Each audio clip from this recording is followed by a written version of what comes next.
أعوذ بالله من الشيطان الرجيم. بسم الله الرحمن الرحيم. إن الذين يكفرون بآيات الله ويقتلون النبيين بغير حق ويقتلون الذين يأمرون بالقسط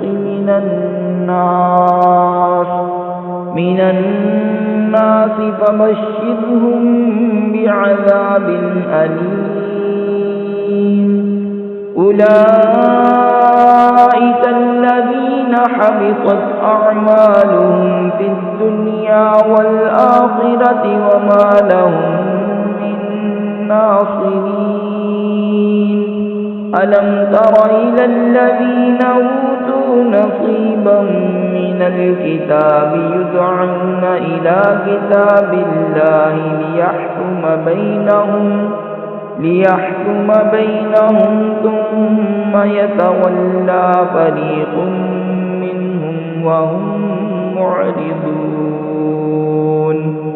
ذلك بأنهم قالوا لن تمسنا النار إلا أياما معدودات وغرهم في دينهم ما كانوا يفترون.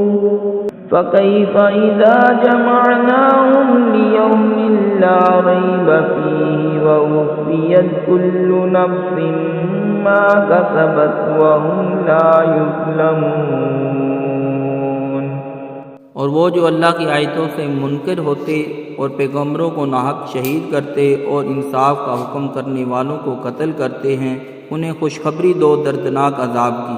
ये वो हैं जिनके आमाल अकारत गए दुनिया व आखिरत में और इनका कोई मददगार नहीं। क्या तुमने ना देखा जिन्हें किताब का एक हिस्सा मिला, किताबुल्लाह की तरफ बुलाए जाते हैं कि वो उनका फैसला करे, फिर उनमें का एक गिरोह उससे रूगर्दां होकर फिर जाता है। ये जुर्रत इन्हें इसलिए हुई कि वो कहते हैं हरगिज़ हमें आग ना छुएगी मगर गिनती के दिनों, और उनके दीन में उन्हें फ़रेब दिया उस झूठ ने जो बांधते थे। तो कैसी होगी जब हम उन्हें इकट्ठा करेंगे उस दिन के लिए जिसमें शक नहीं, और हर जान को उसकी कमाई पूरी भर दी जाएगी और उन पर जुल्म ना होगा। सदक़ल्लाहुल अज़ीम।